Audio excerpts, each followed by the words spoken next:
ശാസ്ത്രീയ ഋഗ്വേദ പഠനം ക്ലാസ് 115. നമ്മളിന്ന് മണ്ഡലം 1 57ാമത്തെ സൂക്തമാണ് നോക്കുന്നത്. അതിലെ ദേവതയും ഇന്ദ്രനാണ്. ഇപ്പം ഇന്ദ്രൻ ആരാണെന്ന് എപ്പോഴും പറയുന്നുണ്ടെങ്കിലും ഒന്നുകൂടി പറയുകയാണ്. കാരണം വേദങ്ങളും ഇത്രയും ഇന്ദ്രനെ പറ്റി പറയാൻ ആവർത്തനങ്ങളെല്ലാം ഉണ്ട് വേദം പറയുന്നതിൽ. എന്തുകൊണ്ടാണ് ആ പറയുന്നതെന്ന് വെച്ച് കഴിഞ്ഞാൽ, നമ്മൾ ദേവതകളെയെല്ലാം, വേദങ്ങൾ പറയുന്ന ദേവതകളെയെല്ലാം പരിചയപ്പെടുത്തുകയാണ്. നമ്മളെ മനസ്സിലുള്ള ഒരു ധാരണ ഇന്ദ്രൻ എന്ന് പറഞ്ഞാൽ ഏതോ കാലത്ത് ജീവിച്ച ഒരു വ്യക്തിയാണ്, അല്ലെങ്കിൽ എവിടെയോ അജ്ഞാതമായ ഒരു സ്ഥലത്ത് ജനിച്ച കുതിരപ്പുറത്ത് അങ്ങനെ സഞ്ചരിക്കുന്ന തരത്തിലുള്ള ഒരു ഇന്ദ്രനാണെന്നെല്ലാം ധരിച്ചു വെച്ചിരിക്കുന്നത്. അതല്ല, അത് മനസ്സിലാക്കാൻ വേണ്ടിയാണ് ഇത് പറയുന്നത്. നമ്മളൊന്ന് മനസ്സിലാക്കേണ്ടത്, അതേസമയം യുക്തിവാദികളിനെ എതിർപ്പ് അതെല്ലാം അന്ധവിശ്വാസങ്ങളാണ്. അവരെല്ലാം സയൻസിലൂടെ മാത്രമേ വിശ്വസിക്കുകയുള്ളൂ. സയൻസ് ആണെങ്കിലേ അവർ വിശ്വസിക്കുകയുള്ളൂ. നമ്മളൊന്ന് മനസ്സിലാക്കുക, സയൻസിന് ഇവിടെ ഒരു ചുക്കും അതിൻ്റെ നിലയിൽ ചെയ്യാൻ പറ്റില്ല. സയൻസിനെ ചെയ്യേണ്ടെങ്കിൽ അതിനെ പ്രയോഗിക്കുന്ന ഒരു ശക്തി വിശേഷമാണ്. ഉദാഹരണമായിട്ട് നമുക്കൊരു രോഗമുണ്ട്, അതിനുള്ള നല്ല ഏറ്റവും ഫലപ്രദമായ മരുന്ന് ഇവിടെ ഉണ്ട് എന്ന് വെച്ചോ. ഈ മരുന്ന് ഇവിടെ കിടന്നുകൊണ്ട് ഇത് പോവില്ല. സയൻസ് പ്രകാരം ആ മരുന്ന് രോഗം മാറ്റും. പക്ഷേ ആ മരുന്നിന് സ്വയം ഒന്നും ചെയ്യാൻ കഴിയില്ല.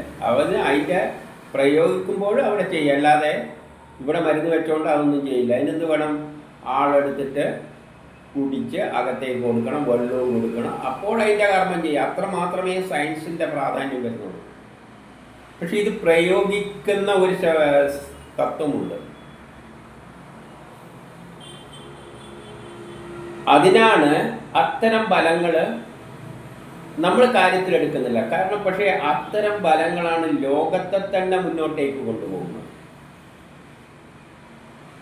ആധുനിക സയൻസിൽ ഇപ്പോൾ എഞ്ചിനീയറിംഗ് പഠിച്ചു കഴിഞ്ഞാൽ അതൊന്നും ഫാക്ടറിയിൽ വർക്ക് നടക്കില്ല. എഞ്ചിനീയറെ പിടിച്ചിട്ടാലൊന്നും നടക്കില്ല. അവരെന്തുണ്ട്? അതിനെ ഏകോപിപ്പിക്കാൻ ആ എഞ്ചിനീയർ തന്നെ എന്താണ്, അതിനെ ഏകോപിപ്പിക്കുകയാണ് ചെയ്യുന്നത്. അല്ലെ, സയൻസ് ഉള്ളത് കൊണ്ട് ഒന്നും ആവില്ല. അതിനെ ഏകോപിപ്പിക്കാൻ ചില ശക്തികൾ വേണം. അങ്ങനെ ഏകോപിപ്പിക്കുന്ന നമ്മളെ കാര്യത്തിൽ മനുഷ്യരെല്ലാം ഏകോപിപ്പിക്കുന്നുണ്ടെങ്കിലും എല്ലാതെ നടക്കുന്ന പ്രവർത്തനങ്ങളെ ഏകോപിപ്പിക്കുന്നതിൻ്റെ പിന്നിൽ ചില ശക്തികളുണ്ട്. ഉദാഹരണമായിട്ട് ഈ ലോകത്തെ നയിക്കുന്നത് പ്രേമം, കോപം, ഇങ്ങനെയുള്ള കുറേ വികാരങ്ങളിലൂടെയാണ്. ഒരു ആറ്റം ബോംബിന് ലോകത്തെ നശിപ്പിക്കാൻ പറ്റും. പക്ഷേ അത് എടുത്ത് പ്രയോഗിക്കാനും അതിനുള്ള ഒരു ചിന്താഗതി ഒരു വ്യക്തിക്ക് ഉണ്ടാകുമ്പോഴാണ് അത് പ്രയോഗിക്കുന്നത്. അല്ലാതെ സയൻസിനായിട്ട് അതിന് പോയി ലോകത്തെ നശിപ്പിക്കാനുള്ള ഒരു കഴിവുമില്ല. അപ്പം ഏതോ ഒരാളുടെ ബുദ്ധിയിൽ ആറ്റം ബോംബ് ഇട്ട് കളയാമെന്നൊരു തോന്നലുണ്ടാകുമ്പോഴാണ് അയാൾ കൊണ്ടുപോയിട്ട് ഈ ആറ്റം ബോംബ് ഇടുന്നതും അറ്റാക്ക് ചെയ്യുന്നതും. അപ്പോൾ നമ്മളിൽ ഈ ലോകത്ത് നടക്കുന്ന എല്ലാ പ്രശ്നങ്ങളും ഇപ്പം നമ്മൾ കേട്ടിട്ടില്ലേ, കനകം മൂലം കാമിനി മൂലം. സ്വർണം നേരിട്ട് പോയിട്ട് ചെയ്യുന്നതൊന്നുമല്ല, സ്വർണത്തിനുള്ള ആഗ്രഹം. ഇങ്ങനെ ആഗ്രഹങ്ങളാണ് ലോകത്തെ മാറ്റിമറിക്കുന്നത്. സയൻസ് കണ്ടെത്തുന്നത് തന്നെ ചിലവരുടെ പ്രേരണകളാലാണ്. അല്ലാതെ ആപ്പിൾ വീഴുമ്പോൾ ഭൂമി ആകർഷിക്കുന്നുണ്ടെന്ന് പണ്ടേ ഉണ്ട്. പക്ഷെ അതിനെ കണ്ടെത്താൻ ചിലവരുടെ ബുദ്ധിയിലുള്ള ചില ചിന്താധാരകളിലൂടെയാണ് അത് കണ്ടെത്തിയത്. അപ്പോൾ ഒരു സൃഷ്ടി നടക്കുമ്പോഴും ഒരു സംഹാരം നടക്കുമ്പോഴും ഒരു സംരക്ഷണം നടക്കുമ്പോഴും എല്ലാം അവിടെ ഒരു അജ്ഞാതമായ ശക്തിവിശേഷമുണ്ട്. ഒരു രാജ്യത്തിലൊരു ഭരണഘടനയുണ്ടെങ്കിൽ അതിനെ സംരക്ഷിക്കുന്ന ഒരു പ്രേരക ശക്തിയുണ്ട്. ജനം അതിനെതിരായി മാറുമ്പോഴാണ് അതിനെ മാറ്റിയിട്ട് വേറൊന്നും എടുക്കുന്നത്. അപ്പം അതേപോലെ തന്നെയാണ് സയൻസ്. സയൻസിന് സ്വയം ഒന്നും ചെയ്യാൻ കഴിവില്ല. അതിന് പിന്നിൽ ഒരു മാനേജ്മെൻറ്റ്, ആധുനിക ഇതിൽ പറയുകയാണെങ്കിൽ മാനേജ് ചെയ്യാനുള്ള ഒരു പ്രേരക ശക്തി. അങ്ങനെ ഈ ലോകം മുഴുവൻ ചലിക്കുന്നതിൻ്റെ പിന്നിൽ സൃഷ്ടി തൊട്ട് ആദ്യ തൊട്ട് അവസാനം വരെ പല തരത്തിലുള്ള പ്രേരക ശക്തികൾ ഇവിടെ ആക്ട് ചെയ്യുന്നുണ്ട്. അതാണ് ലോകത്തെ മുന്നോട്ടേക്ക് നയിക്കുന്നത്. രാഷ്ട്രീയം എന്നൊരു പ്രേരക ശക്തിയാണ്. രാഷ്ട്രീയത്തിൻ്റെ പേരിലാണ് നാട്ടിലുള്ള പല സംഭവങ്ങളും നടക്കുന്നത്, നല്ലതായാലും മോശമായാലും. പക്ഷെ ഇത്തരം വികാരങ്ങളെ ഒന്നും തന്നെ ശക്തിയോ യുക്തിവാദിക്കോ സയൻസിനോ യുക്തിവാദിക്കോ മനസ്സിലായിട്ടില്ല. യുക്തിവാദി സയൻസിലോട്ടൊക്കെ പറയുന്നതേ വിശ്വസിക്കുകയുള്ളൂ. സയൻസ് ഈ ലോകത്തിൽ സൃഷ്ടി നടക്കുന്ന ആ കാലം മുഴുവൻ തന്നെയുണ്ട്. പ്രപഞ്ചം ഉണ്ടായപ്പോൾ തന്നെ സയൻസ് ഇവിടെയുണ്ട്. പക്ഷേ സയൻസ് കൊണ്ടൊന്നും ലോകം പുരോഗമിക്കുന്നില്ല.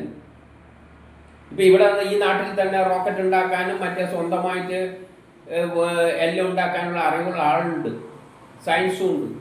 പക്ഷേ ഇവിടെ ഒന്നും ഉണ്ടാകണമെങ്കിൽ അതിന് പറ്റിയ ആൾക്കാർ അതിനെ ഏകോപിപ്പിച്ച് നടപ്പാക്കാനുള്ള കഴിവുള്ള ഒരു മാനേജ്മെൻറ്റ് എന്നൊരു വിഷയമുണ്ട്. അത് നമ്മുടെ കാര്യത്തിൽ മാത്രമല്ല മാനേജ്മെൻ്റ് ഉള്ളൂ. മാനേജ്മെൻറ്റ് എന്ന് പറഞ്ഞാൽ നമ്മൾ എന്തെങ്കിലും കർമ്മങ്ങൾ ചെയ്യുമ്പോൾ അതിനെയാണ്. പക്ഷെ ഈ കർമ്മങ്ങളുടെ അകത്ത് ഇപ്പോൾ ഒരു ചോറ് വെക്കാൻ ഞാൻ നേരത്തെ പറഞ്ഞ മാതിരി ആ പാത്രത്തിൻ്റെ അകത്ത് സിസ്റ്റത്തിൻ്റെ അകത്ത് കുറേ പ്രവർത്തനങ്ങൾ നടക്കുന്നുണ്ട്.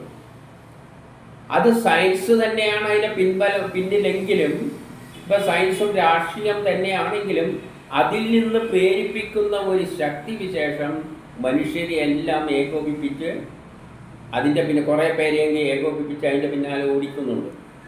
അതുകൊണ്ടാണ് ലോകം മാറുന്നത്. അപ്പം ലോകത്തിലുള്ള ഈ മാറ്റം എല്ലാം സയൻസ് അതിൻ്റെ പിന്നിലുണ്ടെങ്കിലും പൊളിറ്റിക്സ് അതിൻ്റെ പിന്നിലുണ്ടെങ്കിലും ഇതിനെയെല്ലാം ഏകോപിപ്പിക്കുന്ന ഒരു ശക്തി വിശേഷം കാലത്തിലൂടെ ആക്ട് ചെയ്യുന്നുണ്ട്. അങ്ങനെ ഏകോപിപ്പിക്കുന്ന ഒരു ശക്തിയാണ് ഇന്ദ്രൻ എന്നത്. അപ്പം എന്ത് കർമ്മം നടക്കുന്നുണ്ടെങ്കിലും അതിൻ്റെ അകത്ത് ഇന്ദ്രനാണ് ആക്ട് ചെയ്യുന്നത്. ഈ ഒരു ബലം അത് പക്ഷെ ആധുനിക സയൻസ് എടുക്കുന്നില്ല. അത് ആധുനിക സയൻസിന് അത് നോക്കേണ്ട ആവശ്യമില്ല. പക്ഷേ നമ്മൾ അതിനെയും കൂടി എടുത്താൽ മാത്രമേ ആധുനിക സയൻസിനെ എടുത്ത് പ്രയോഗിക്കണ്ടെങ്കിൽ എവിടെ എപ്പോൾ പ്രയോഗിക്കണം, അതിന് പ്രേരക ശക്തികൾ വേണം. ഇപ്പം ലോകത്തെ അതേപോലെ തന്നെയാണ് എന്ത് ഇപ്പോൾ ഒരു ബോംബ് പൊട്ടുമ്പോൾ അതിൻ്റെ അകത്ത് ചെറിയ രാസപ്രവർത്തനങ്ങൾ നടക്കുന്നുണ്ട്. അവിടെയും അതിനെ ഏകോപിപ്പിക്കാനുള്ളൊരു ശക്തി സയൻസിൻ്റെ അടിസ്ഥാനത്തിൽ തന്നെയാണ് അത് ആക്ട് ചെയ്യുന്നത്. അത് സയൻസിൽ നിന്ന് മാറിയിട്ടില്ല. പക്ഷെ ഒരു പ്രേരക ശക്തിയുണ്ട്. അപ്പം ആ പ്രേരക ശക്തികൾ, അദൃശ്യമായ ചില പ്രേരക ശക്തികൾ ഈ ലോകത്തെ നിയന്ത്രിക്കുന്നുണ്ട്. അത് പല രൂപത്തിലായിട്ടാണ് വേദങ്ങളിലെ ദേവതകളുടെ കൂട്ടത്തിൽ, കല്ലും മണ്ണിൻ്റെയും എല്ലാം കൂട്ടത്തിൽ ഇന്ദ്രൻ എന്നെല്ലാം പറഞ്ഞിരിക്കുന്നത്. അങ്ങനെയുള്ള പദങ്ങൾ അതൊന്നും ഈശ്വരനല്ല. പക്ഷെ ഇതെല്ലാം വന്നിരിക്കുന്നത് ഈ സൃഷ്ടി നടത്താൻ ഒരു ഉദ്ദേശമുണ്ടായപ്പോൾ അതിൽ നിന്നും ചില ഇത്തരം പ്രേരക ശക്തികളാണ് ആ ലോകത്തെ മുന്നോട്ടേക്ക് നയിച്ചിട്ട് എന്തൊരു ലോകമാണോ ഉണ്ടാകേണ്ടത് അതിലേക്ക് ലോകത്തെ എത്തിച്ചേർക്കുന്നത്. അങ്ങനെയുള്ള പ്രേരക ശക്തികളെ ഇപ്പം കാമം എന്ന പ്രേരക ശക്തിയെ കാമദേവൻ എന്ന പേരിൽ കഥയിൽ പറയുമെന്നേ ഉള്ളൂ. കാലത്തെ ഓരോ പേരിൽ പറയും. ഓരോ കാലത്തിനും ഓരോ പ്രത്യേകതയാണ്. ഗോത്ര കാലഘട്ടത്തിലെ കാലമാണ് ആ വ്യവസ്ഥിതി ഉണ്ടാക്കിയത്. എന്നാൽ ഇന്ന് ആ വ്യവസ്ഥിതി പഴഞ്ചനാണ്. പക്ഷെ കാലം മാറുന്നതനുസരിച്ച് ഈ പ്രേരക ശക്തികളും ആ കാലത്തിനനുസരിച്ചായിട്ട് കാലത്തിലൂടെ മാറ്റങ്ങൾ വരുത്തുന്നുണ്ട്. ഈ ശക്തിവിശേഷങ്ങളെയാണ് രാമൻ, കൃഷ്ണൻ എന്നെല്ലാം പറയുന്ന ഓരോ കാലഘട്ടത്തിൽ. പക്ഷെ ഇതിൻ്റെ എല്ലാം പിന്നിലുള്ളത് സൃഷ്ടി തുടങ്ങുമ്പോൾ അതിൻ്റെ ഭാവനയിൽ ഒരു ലോകമുണ്ട്, സുന്ദരമായ ലോകമുണ്ടാക്കുക. അതിനുള്ള പ്രേരക ശക്തികൾ പലതായിട്ട് സൃഷ്ടി, സ്ഥിതി, സംഹാരം 3 പ്രക്രിയകളുണ്ട്. സൃഷ്ടിയുണ്ട്, അത് സൃഷ്ടിച്ചതിനെ വേണ്ട കാലത്തോളം നിലനിർത്തണം, കാലത്തിന് പറ്റാതാകുമ്പോൾ നശിപ്പിക്കണം. അപ്പം ഇങ്ങനെ 3 തരത്തിലാണ് ആ ബലങ്ങളെ ബ്രഹ്മ, വിഷ്ണു, മഹേശ്വരന്മാരെന്നെല്ലാം പറഞ്ഞിരിക്കുന്നത്. അതെല്ലാം ഇത്തരം ചില പ്രേരക ശക്തികളാണ്. അതൊന്നും ഈശ്വരനല്ല. ആ ഈശ്വരനിൽ നിന്നും, ഈശ്വരൻ ഏകനായിട്ടാണ്. അപ്പം അതിൽ നിന്നുണ്ടായ ഇന്നത്തെ എല്ലാ വസ്തുക്കളും ഇത്തരം പ്രേരക ശക്തികളെയാണ് മുക്കോടി ദേവതകൾ എന്ന് പറയുന്നത്. അതെല്ലാം കല്ലും മണ്ണും പോലെ തന്നെ സാധാരണ നമ്മളെ ബലമുണ്ടല്ലോ, ആകർഷണമായി ഇതെല്ലാം പോലെ തന്നെയുള്ള ആകർഷണ ബലമെല്ലാം സയൻസ് എടുത്തിട്ടുണ്ട്. പക്ഷെ സയൻസ് എടുക്കാത്ത അതേസമയം ലോകത്തെ മുന്നോട്ടേക്ക് നയിക്കുന്ന ചില വിചാരങ്ങൾ, ആ ശക്തികളെയാണ് അതിൻ്റെ കൂട്ടത്തിൽ പറഞ്ഞിരിക്കുന്നത്. അപ്പോൾ അതെല്ലാം മായയിൽ അകപ്പെട്ടുകൊണ്ട് കിടക്കുന്ന ഭൗതിക ലോകവുമായിട്ട് ബന്ധപ്പെട്ട ഭൗതിക ലോകത്തെ നയിക്കുന്ന ശക്തി വിശേഷങ്ങളാണ്. അങ്ങനെ ഏത് കർമ്മം നടക്കുമ്പോൾ അതിൽ ഏകോപിപ്പിക്കുന്ന പൊതുവായി അതിൻ്റെ അകത്ത് നമ്മൾ ചായ ഉണ്ടാക്കിയ ചായയിലെ വെള്ളത്തിലും ചായപ്പൊടിയിലും അകത്ത് നടക്കുന്ന രാസപ്രവർത്തനങ്ങളിൽ നമ്മൾ ചെയ്യുന്ന കർമ്മം നമ്മളൊരു സിസ്റ്റത്തിലേക്കാണ് ഇട്ട് കൊടുക്കുന്നത്. പാത്രത്തിലാണ് സിസ്റ്റം, പാത്രത്തിലാണ് അരിയും വെള്ളം പായസത്തിൻ്റെ വടയിലും ഇട്ട് സാമ്പാറിൻ്റെ വടയിലും ഇട്ട് കൊടുക്കുന്നത്. ആ സിസ്റ്റത്തിൻ്റെ അകത്ത് അതിനെ ഏകോപിപ്പിക്കുന്ന ശക്തിയാണ് ഇന്ദ്രൻ. അപ്പോൾ പണ്ട് ഇലക്ട്രോണും പ്രോട്ടോണും എല്ലാം ഉണ്ടാക്കിയിട്ട് ആറ്റങ്ങളാക്കി മാറ്റി പ്രപഞ്ചമായി മാറ്റുന്ന എല്ലാ കർമ്മത്തിലും അതിനെ ഏകോപിപ്പിക്കുന്ന ശക്തി വിശേഷമാണ് ഇന്ദ്രൻ. അപ്പോൾ ഈ ഇന്ദ്രനെ നമ്മൾ ഉൾക്കൊള്ളണം. എങ്കിലേ ഈ ഋഗ്വേദത്തിലെ ഏത് വേദമായാലും നമുക്കതിനെ ശരിയായ നിലയിൽ മനസ്സിലാക്കാൻ പറ്റുകയുള്ളൂ. ഇനി നമുക്ക് ഒന്നാമത്തെ മന്ത്രത്തിലേക്ക് പോകാം. ഋഗ്വേദം മണ്ഡലം 1 സൂക്തം 57-1. ഋഷി സമ്യൻ ദേവത ഇന്ദ്രൻ ഛന്ദസ് ജഗതി ത്രഷ്ടുപ്പ്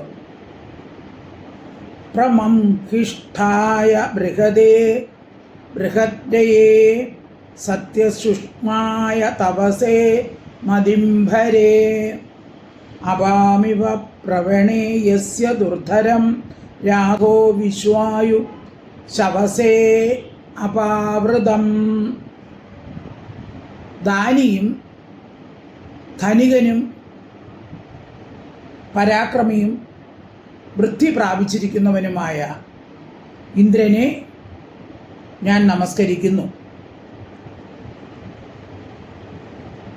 ശക്തിക്ക് വേണ്ടി ഐശ്വര്യത്തെ പ്രാപിച്ചിരിക്കുന്ന അവൻ്റെ ജലപ്രവാഹ സദൃശമായ ശക്തി ആർക്കും തടുക്കാൻ സാധിക്കുകയില്ല.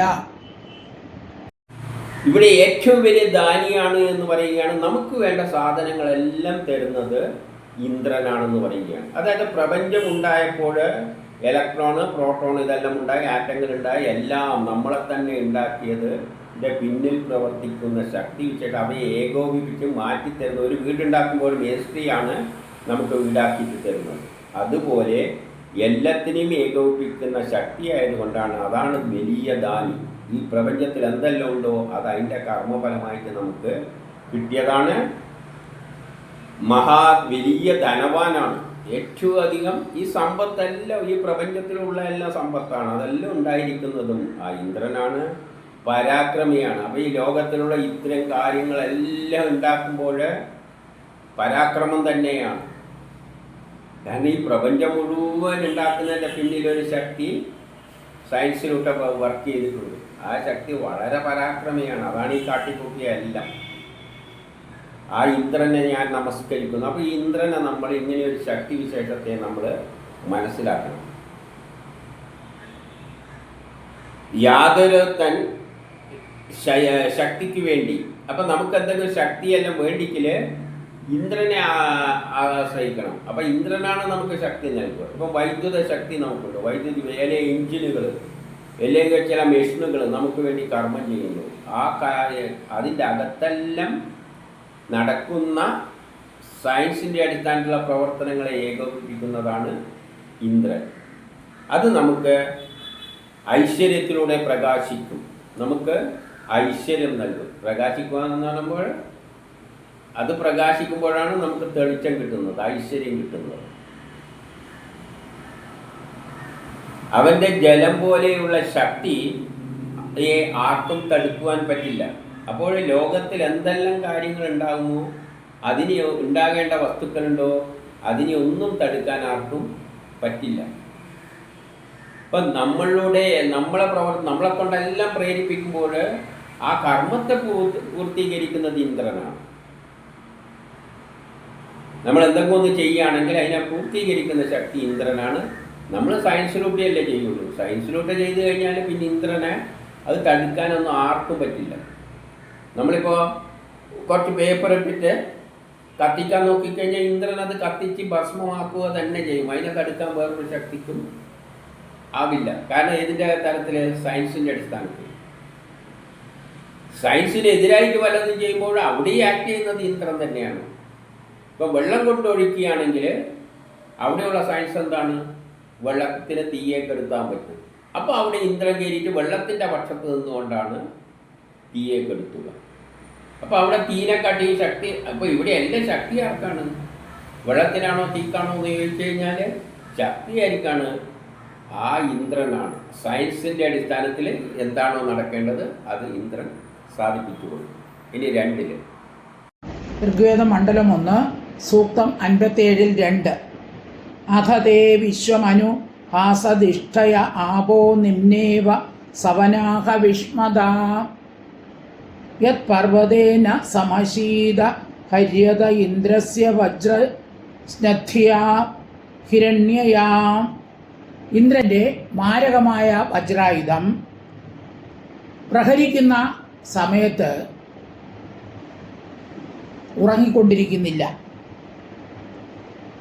ഈ ലോകം ഇന്ദ്രന് വേണ്ടിയുള്ള യജ്ഞകർമ്മങ്ങളിൽ വ്യാപൃതരായിരിക്കുന്നു. ഹവിർദാതാവ് യജമാനൻ ഒഴുക്കുന്ന ജലം ഇന്ദ്രൻ്റെ ചരണത്തിൽ എത്തുന്നു. നിന്റെ മാരകമായ വജ്രായുധം പ്രഹരിക്കുന്ന സമയത്ത് നമ്മളൊന്നും ആരും ഉറങ്ങുന്നില്ല എന്ന് പറയുകയാണ്. അതായത് ഇന്ദ്രൻ തന്നെ ഈ ലോകത്തിലെ രാവും പകലും ഇല്ലാതെ ഉറക്കമൊഴിച്ചിട്ട് മനുഷ്യർ പലയിടത്ത് കർമ്മങ്ങൾ ചെയ്യുന്നുണ്ട്. ഇപ്പം നമ്മൾ ചില കർമ്മം നമ്മൾ പകലാണ് കർമ്മം ചെയ്യുന്നുണ്ട്, വേറെ ആൾക്കാർ രാത്രിയായിരിക്കും കർമ്മം ചെയ്യുക. അപ്പോഴെല്ലായിടത്തും ആരുണ്ട്? ഉറക്കമൊഴിച്ചിട്ട് ആരെങ്കിലും കർമ്മം ചെയ്യുകയാണെങ്കിൽ അതിലും ആരെത്തും? ഇന്ദ്രനെത്തും. അതുകൊണ്ട് ഇന്ദ്രൻ എന്തില്ല? ഉറക്കമൊന്നുമില്ല. ലോകത്തിൽ എന്തെല്ലാം സംഭവങ്ങൾ ഉണ്ടാകുമ്പോൾ അവിടെയെല്ലാം തന്നെ ഇന്ദ്രൻ എത്തുമ്പോൾ ഇന്ദ്രന് ഉറക്കമൊന്നുമില്ല. അപ്പം രാത്രി ആരെങ്കിലും കർമ്മങ്ങൾ ചെയ്യുകയാണെങ്കിൽ ഇന്ദ്രൻ അവൻ്റെ അടുത്ത് സഹായത്തിനും എത്തും. അതിനെന്തുണ്ട്? മാരകമായ വജ്രായുധമുണ്ട്. ഈ വജ്രായുധം എന്തിനാണ്? എവിടെയും നടക്കുന്ന കർമ്മങ്ങളിൽ യഥാർത്ഥത്തിൽ അവിടെ സംഭവിക്കുന്ന എന്താണ്? പൊട്ടിക്കലും കൂട്ടിച്ചേർക്കലുമാണ്. നമ്മൾ എന്ത് കർമ്മം ചെയ്യുമ്പോൾ ഒരു മരം എടുത്തിട്ട് മേശ ഉണ്ടാക്കിയാണെങ്കിൽ മുറിച്ച് തറച്ചാണ് ചെയ്യുന്നത്. അരിയെടുത്തിട്ട് വെള്ളത്തിലിട്ട് ചൂടാക്കുമ്പോൾ അത് പൊട്ടി പദം വരികയാണ്. അപ്പം പദം വരിക, പൊട്ടിക്കുക, കൂട്ടിച്ചേർക്കുക. ഇപ്പം മേശ ഉണ്ടാക്കുമ്പോൾ മുറിച്ച് കുറേ കഷ്ണങ്ങളാക്കിയിട്ട് പിന്നെ ചേർക്കും. കല്ല് പൊട്ടിച്ചാലും പിന്നെ വേണമെങ്കിൽ ആ കല്ലെടുത്തിട്ട് വീട് കെട്ടുമ്പോൾ ചേർക്കും. അപ്പോൾ ഏതൊരു കർമ്മവും പൊട്ടിക്കൽ നിന്നാണ് അതിൻ്റെ അകത്തുള്ള ആറ്റങ്ങളായിട്ട് വേർപെടുത്തലും. ഒരു മരം മുറിക്കുക എന്നുള്ള മരങ്ങളുടെ ആറ്റങ്ങളെ വേർപെടുത്തിയാണ്. ഒരു വെള്ളം കോരിയെടുക്കുക എന്ന് പറയുമ്പോൾ അതൊരു കർമ്മമാണ്.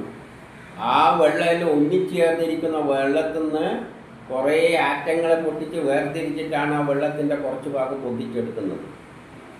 ഏത് കർമ്മം ചെയ്യുന്നുണ്ടോളും അവിടെ ഒരു രാസപ്രവർത്തനം അധിക 99.9% രാസപ്രവർത്തനത്തിൽ നടക്കുന്നത് പൊട്ടിക്കലും കൂട്ടിച്ചേർക്കലുമാണ്. അപ്പോൾ ഈ പൊട്ടിക്കലും കൂട്ടിച്ചേർക്കലിനും നേതൃത്വം കൊടുക്കുന്ന കക്ഷിയാണ് ഇന്ദ്രൻ.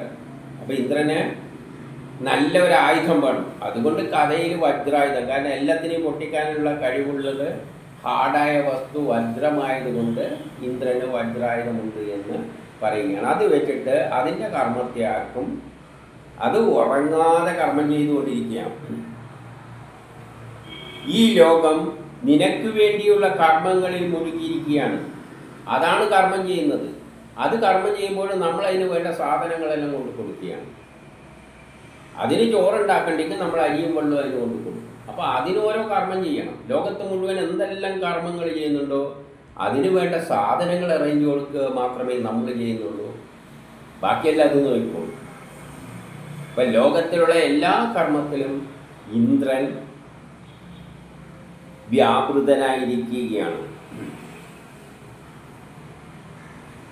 അതേപോലെ തന്നെ യജമാനൻ ഒഴുക്കുന്ന ജലം അതിൻ്റെ ചരണങ്ങളിലാണ് പതിക്കുന്നത്. നമ്മൾ എന്ത് കർമ്മം ചെയ്യുമ്പോഴും ജലം ഒരു പ്രധാന ഘടകമാണ്. നമ്മൾ നേരത്തെ ചോറ് വെക്കുമ്പോഴും വെള്ളം കൊടുക്കും. ആരുടെ ചരണത്തിലാണ് വരുന്നത്? അതിലകത്തും ആ സിസ്റ്റത്തിൽ പ്രവർത്തിക്കുന്ന ഇന്ദ്രൻ്റെ ചരണങ്ങളിലാണ് ഈ ജലം പതിക്കുന്നത്. പായസം ഉണ്ടാക്കുകയാണെങ്കിലും എന്ത് ചെയ്യുകയാണെങ്കിലും ഒരു ഫാക്ടറി വർക്ക് ചെയ്യുകയാണെങ്കിൽ അവിടുത്തെ ഏറ്റവും അത്യാവശ്യം ജലമാണ്. നമ്മളെ ശരീരത്തിൽ നടക്കുന്ന രാസപ്രവർത്തനത്തിന് ജലമാണ്. അതുകൊണ്ട് നമ്മൾ അർപ്പിക്കുന്ന ജലം ഇന്ദ്രൻ്റെ അടുത്തേക്കാണ് ചെല്ലുന്നത്. നമ്മളൊരു മേസ്ത്രീൻ്റെ അടുത്തേക്ക് കല്ലും മണ്ണും എല്ലാം നമ്മൾ കൊടുക്കുന്ന ആർക്കാണ്? മേസ്ത്രീനെയാണ് ഏൽപ്പിക്കുന്നത്. മേസ്ത്രി പിന്നെ അത് ഉപയോഗിച്ചിട്ട് വീടായിരിക്കും. അതുപോലെ ഏതൊരു പ്രവർത്തനത്തിൻ്റെ ഉള്ളിലും പ്രവർത്തിക്കുന്ന ശക്തി വിശേഷമാണ് ഇന്ദ്രൻ. ഇനി 3 ഋഗ്വേദം മണ്ഡലം 1 സൂക്തം 57-3 അസ്മൈ ഭീമായ തമസാ നമസാ സമധ്വര ഉഷോ ന ശുഭ്ര ആഭര പനീയസേ യസ്യ ധാമ ശവസേ നാമേന്ദ്രിയം ജ്യോതിരകാരി ഹരിതോ നായസേ. സ്തുത്യനും വികാരളനുമായ ഇന്ദ്രനായി യജ്ഞങ്ങളിൽ നമസ്കരിച്ചുകൊണ്ട് ഹവിസ് സമ്പാദിക്കാൻ ഉഷസ്സിനോട് അഭ്യർത്ഥിക്കുന്നു. ഈ സ്തവം ഇന്ദ്രൻ്റെ നാമവും ശക്തിയും കീർത്തിയും ശ്രവിക്കുന്നതിനായി രചിക്കപ്പെട്ടിരിക്കുന്നു. ഉഷസ്സോട് പറയുകയാണ്, നീ എന്ത് ചെയ്യണേ? ഇന്ദ്രന് വേണ്ടിക്കേണ്ടി യജ്ഞങ്ങളിൽ ഹവിസ് സമ്പാദിക്കണേ. ഉഷസ് എന്ന് പറഞ്ഞാൽ രാവിലെ സൂര്യൻ ഉദിക്കുന്ന സമയത്ത് അതിൻ്റെ മുമ്പിലുള്ള പ്രേരക ശക്തി, വെളിച്ചമായി വരുന്ന ആ വെളിച്ചം വരുന്ന മുന്നിലുള്ള പ്രേരക ശക്തിക്കാണ് ഉഷസ് എന്ന് പറയുന്നത്. ഉഷസ്സാണ് നമ്മളെ കർമ്മത്തിന് പ്രേരിപ്പിക്കുന്നത്. ആ കർമ്മം ചെയ്യുമ്പോൾ ഇന്ദ്രനാണ് ആ കർമ്മം പൂർത്തീകരിക്കുന്നത്. അപ്പം ഇന്ദ്രൻ്റെ കർമ്മത്തിന് വേണ്ടി നമ്മളെ പ്രേരിപ്പിക്കുന്നത് ഉഷസ്സാണ്. അപ്പം സൂര്യൻ നമ്മളെ ചില കർമ്മങ്ങൾ ചെയ്യാൻ പ്രേരിപ്പിക്കും. അപ്പോൾ അതിനു വേണ്ട കർമ്മം ചെയ്യുന്നത് ഇന്ദ്രനാണ്. അതിനു വേണ്ട സാധനങ്ങളെല്ലാം നമ്മൾ സയൻസിലൂടെ മനസ്സിലാക്കിയിട്ട് ഇന്ദ്രനെ ഏൽപ്പിക്കും. ഇന്ദ്രൻ അത് പൂർത്തീകരിക്കും. ഇപ്പം നമ്മളെ പ്രേരിപ്പിക്കുന്ന ഒരു പ്രേരക ശക്തിയുണ്ട്. നമ്മളെ പ്രേരിപ്പിക്കുന്ന അങ്ങനെയുള്ളൊരു പ്രേരക ശക്തിയാണ് ഉഷസ്. ഞാൻ നേരത്തെ പറഞ്ഞു, ഇങ്ങനെ പലതരം പ്രേരക ശക്തികളുണ്ട്. രാവിലെ എണീക്കുമ്പോൾ നമുക്ക് തോന്നും, പോയിട്ട് കുറച്ച് ചെടിക്ക് വെള്ളം നനക്കാം. അപ്പം ആ പ്രേരിപ്പിക്കുന്ന അജ്ഞാതമായ ശക്തിയാണ് ഉഷസ്. എന്നിട്ട് വെള്ളം എടുത്തിട്ട് ചെടിക്ക് ഒഴിക്കുന്ന എല്ലാ പ്രവർത്തനങ്ങളിലും വെള്ളത്തെ ഒഴിക്കുമ്പം തന്നെ കുറേ വെള്ളത്തിൽ നിന്ന് കുറച്ചെടുത്തിട്ട് അതിനകത്താക്കി കൊടുക്കുക. അപ്പോൾ അവിടെ ആറ്റങ്ങളെ വേർതിരിക്കണം. അതാണ് പറഞ്ഞാൽ എല്ലാ കർമ്മത്തിൻ്റെ പിന്നിലും ഒരു രാസപ്രവർത്തനമുണ്ട്. അവിടെയെല്ലാം ഇന്ദ്രനാണ് പ്രവർത്തിക്കുന്നത്. വെള്ളം എങ്ങനെയാണ് അവിടെ ഒഴുകുന്നത്? വെള്ളം ചരിക്കുമ്പോൾ ഭൂമി ആകർഷിക്കും വെള്ളത്തെ. ആ ആകർഷണ ബലം കൊണ്ടാണ് വെള്ളം താഴത്തോട്ടേക്ക് വിടുന്നത്. താഴത്തോട്ട് വരുമ്പം പാത്രത്തിലുള്ള വെള്ളത്തിൽ നിന്ന് കുറച്ച് വെള്ളം പൊട്ടിയിട്ട് മാറിയിട്ട് വേണം താഴത്ത് വിടാൻ. ആ പൊട്ടി മാറുമ്പോൾ അവിടെ എന്തുണ്ട്? ഒരു ആക്ഷൻ നടക്കുന്നുണ്ട്. അവിടെ ആ പൊട്ടിച്ചിട്ട് വെള്ളത്തെ വേർപെടുത്തുന്നത് ഇന്ദ്രനാണ്. എന്താണ് സയൻസ്? ഭൂമിയുടെ ആകർഷണ ബലം ഉള്ളപ്പോൾ വസ്തുക്കൾ താഴത്തോട്ടേക്ക് പോകാൻ ശ്രമിക്കും. താഴത്തോട്ട് പോകാൻ ശ്രമിക്കുമ്പോൾ വെള്ളത്തിൻ്റെ തുള്ളിക്ക് കുറച്ചേ പോകാൻ പറ്റുമെങ്കിൽ അത് മറ്റേന്ന് പൊട്ടിച്ചിട്ട് താഴത്തോട്ടേക്ക് വരും.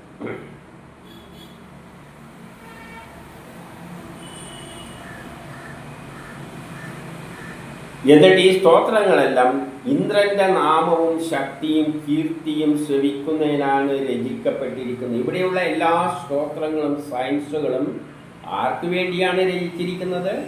ഇന്ദ്രന് വേണ്ടിയാണ്. കാരണം ഇന്ദ്രൻ ചെയ്യുന്ന കർമ്മം എങ്ങനെയാണ് ചെയ്യുന്നത്? സയൻസിൻ്റെ അടിസ്ഥാനത്തിലാണ്. ഒരു കല്ലിനെ പൊട്ടിക്കുക എന്ന് പറഞ്ഞാൽ ആ കല്ലിനെ പൊട്ടിക്കാൻ ഒരു പ്രത്യേക ബലം വേണം. അത് വേണ്ടിക്ക് എഞ്ചിനീയർ കണക്കൂട്ടിയിട്ട് പറയും, ഈ കല്ലിൻ്റെ സ്ട്രെങ്ത് ഇത്രയാണ്, അതിനെ പൊട്ടിക്കാൻ ഇത്ര ബലം ഇവിടെ പ്രയോഗിക്കണം എന്നെല്ലാം കാൽക്കുലേറ്റ് ചെയ്തിട്ട് പറഞ്ഞു കഴിഞ്ഞാൽ അത്രയും ബലം ആ കല്ലിൽ പ്രയോഗിക്കുമ്പോൾ ആ സയൻസ് തത്വത്തിൽ നിന്നുള്ള പ്രേരക ശക്തി അല്ലെങ്കിൽ ഏകോപിപ്പിക്കുന്ന ശക്തി ഇന്ദ്രൻ എന്ത് ചെയ്യും? ആ ആറ്റങ്ങളെ പൊട്ടിച്ച് വേർപെടുത്തിയിട്ട് കല്ലിനെ 2 കഷ്ണമാക്കി മാറ്റി. അതുകൊണ്ട് ഈ സയൻസിൻ്റെ അടിസ്ഥാനത്തിലാണ് ഇന്ദ്രൻ ചെയ്യുന്നത്. സയൻസില്ലെങ്കിൽ ചെയ്യില്ല. സയൻസിൻ്റെ അടിസ്ഥാനത്തിൽ ഇപ്പോൾ ഒരു 10 കിലോ ശക്തിയിൽ അടിക്കണ്ടെങ്കിൽ 5 കിലോ അടിച്ചു കഴിഞ്ഞാലും 9.9 അടിച്ചാലും ഇന്ദ്രൻ പൊട്ടിക്കില്ല. ഇന്ദ്രന് പൊട്ടിക്കാൻ കഴിയില്ല. 10 കിലോഗ്രാമിൽ ഉള്ള ബലം അടിച്ചാലേ അത് പൊട്ടുമെങ്കിൽ കാൽക്കുലേറ്റ് ചെയ്ത് വെച്ച് കഴിഞ്ഞാൽ 9.99 കിലോഗ്രാം ആയാലും പൊട്ടിക്കില്ല ഇന്ദ്രൻ. അത്രയും സയൻസിൻ്റെ പിൻബലത്തിലാണ് ഈ ബലം ആക്ട് ചെയ്യുന്നത്. അപ്പോൾ ആ സ്തോത്രങ്ങൾ എന്നെല്ലാം പറയുന്നത് സയൻസാണ്. അതെല്ലാം ആർക്ക് വേണ്ടിയാണ്? ഇന്ദ്രനാണ് ഉപയോഗിക്കുന്നത്. ഇനി 4 ഋഗ്വേദം മണ്ഡലം 1 സൂക്തം 57 4 ഇമേത ഇന്ദ്രദേവയം പുരുഷ്ടുത ത്വാരഭ്യച്ച രാമസി പ്രഭുവസോ നഹീത്വധന്യോ ഗിർവണോ ഗിര സഖത് ശോണീരിവ പ്രതിനോ ഹര്യ തത്വജാം. ഇന്ദ്രൻ്റെ ആശ്രയം സ്വീകരിക്കുന്നവരായ ഞങ്ങൾ ഇന്ദ്രൻ്റേത് തന്നെയാണ്. ഇന്ദ്രൻ ഞങ്ങളുടെ സ്തുതികൾ കേൾക്കുന്നവനാണ്. ഞങ്ങൾക്ക് മറ്റാരുമില്ല. ഭൂമി അതിലെ ജീവികൾക്ക് ശരണദാത്രിയായിരിക്കുന്നത് പോലെ ഇന്ദ്രനും ഞങ്ങൾക്ക് അഭയം നൽകണമേ. അനേകരാൽ പൂജിക്കുന്ന ഇന്ദ്ര. അപ്പോൾ ഇന്ദ്രനെ ആരെല്ലാം പൂജിക്കുന്നുണ്ട്? ഈ ലോകത്തിലുള്ള എല്ലാവരും പൂജിക്കുന്നുണ്ട്. ഇന്ദ്രനില്ലാതെ ഒരു കർമ്മവും നടക്കില്ലെങ്കിൽ എല്ലാവരും ഇന്ദ്രൻ്റെ അടിസ്ഥാനത്തിൽ തന്നെയാണ്, ഇന്ദ്രനെ ആശ്രയിക്കുക തന്നെയാണ് ചെയ്യുന്നത്. പക്ഷേ നമുക്കറിയില്ല ഈ സയൻസ് പ്രതിഭാസം, ഒരു ശക്തിവിശേഷം നമ്മൾ ചെയ്യുന്ന കർമ്മത്തിൻ്റെ പിന്നിലുണ്ട് എന്ന് ആർക്കറിയില്ല? സാധാരണ ജനത്തിനൊന്നും അറിയില്ല. ആ നിലയിൽ ഏറ്റവും അധികം നമ്മൾ പൂജിക്കേണ്ട ആരെ തന്നെയാണ്? ഇന്ദ്രനെയാണ്. കാരണം നമ്മളെ എല്ലാ കർമ്മത്തിനും പിന്നിൽ നിന്ന് ഇപ്പം നമ്മളൊരു ഫാക്ടറി തുടങ്ങിയാണെങ്കിൽ, ഒരു ടി വി ഉണ്ടാക്കുന്ന ഫാക്ടറി ആണെങ്കിൽ നമ്മൾ കുറേ ആളെ ശമ്പളം കൊടുത്താക്കണം. അവിടെയുള്ള സാധനങ്ങളെല്ലാം, ഇപ്പോൾ ഒരു ചോറുണ്ടാക്കി വിൽക്കുന്ന ഒരു കടയാണെന്ന് വെച്ചോ, നമ്മൾ എത്ര ആളെ ശമ്പളം കൊടുത്ത് അരി വാങ്ങി എല്ലാം ചെയ്ത് കൊടുക്കണം, അവിടെ ഏൽപ്പിക്കണം. അപ്പോഴേ അവനത് ചോറാക്കിയിട്ട് എല്ലാം കഴുകി പാത്രത്തിലിട്ട്. പക്ഷേ ഈ പാത്രത്തിൻ്റെ അകത്ത് നടക്കുന്ന പ്രവൃത്തി ചെയ്യുന്ന ഇന്ദ്രൻ, അവന് പൈസയും വേണ്ട, ഒരു ചുക്കും വേണ്ട, അവൻ ചെയ്തോളും. അതിന് ചോറാക്കുന്നത് ആരാണ്? ഇന്ദ്രനാണ്. ആ സിസ്റ്റമാണ്. അവിടെ ഒരു സയൻസാണ്, അതിൽ നിന്നുള്ള പ്രേരക ശക്തിയാണ്. അപ്പോൾ ആ ഇന്ദ്രനെയല്ലേ പൂജിക്കേണ്ടത്. ബാക്കി എല്ലാത്തിനും നമ്മൾ പൈസ കൊടുത്ത് ആളെ നിൽക്കണം. പക്ഷേ ഇതിന് അതിൻ്റെ ഒന്നും ആവശ്യമില്ല. അതുകൊണ്ട് ഞങ്ങൾ നിന്നെയാണ് ആശ്രയിക്കുന്നത്. അതുകൊണ്ട് തന്നെ നീ എൻ്റേതാകുന്നു, നീ ഞങ്ങളുടേതാകുന്നു. നമ്മൾ എന്ത് കർമ്മം ചെയ്യുമ്പോഴും അതിനെ സഹായിക്കാൻ ഇന്ദ്രൻ നമ്മളെ കൂടെയുണ്ട്. അടുത്തവൻ എന്തെങ്കിലും വീട്ടിൽ ചെയ്യുന്നുണ്ടെങ്കിൽ അവിടെയും ഇന്ദ്രനുണ്ട്, അവനെ സഹായിക്കാൻ. അതുകൊണ്ട് ഇന്ദ്രൻ ആരുടേതാകുന്നു? നമ്മുടേതാകുന്നു. നീ ഞങ്ങളുടെ സ്തുതികൾ കേൾക്കുമോ? നമ്മൾ സ്തുതികളിലൂടെ ഇന്ദ്രനെ സമീപിക്കണം. സയൻസിലൂടെ വേണം നമ്മൾ ഇന്ദ്രനെ സമീപിക്കാൻ. അല്ലാതെ സയൻസ് ഇല്ലാതെ ഇന്ദ്രനോട് പറഞ്ഞു കഴിഞ്ഞാൽ ഇന്ദ്രനൊന്നും ചെയ്യാൻ പറ്റില്ല. മറ്റാരും ഞങ്ങൾക്കില്ല. നമ്മളെ സഹായിക്കാൻ പറ്റിയ വേറെ ഒരു കക്ഷി ഈ ലോകത്തിലില്ല. നമ്മൾ എന്ത് ചെയ്യുമ്പോഴും അവിടെ ഏകോപിപ്പിക്കുന്നത് ശരിയാക്കിയിട്ട് അതിനെ മറ്റേതാക്കി മാറ്റിത്തരുന്നത്, നമ്മൾ അരിയെ ചോറാക്കി മാറ്റിത്തരുന്നത്, എന്ത് സാധനവും ടി വി ആക്കി മാറ്റുന്നത് എല്ലാം അവിടെയെല്ലാം ഇന്ദ്രനാണ്. വേറെ ഒരു സബ്സ്റ്റിറ്റ്യൂട്ടും ഇന്ദ്രന് പകരമായിട്ട് ഇല്ല.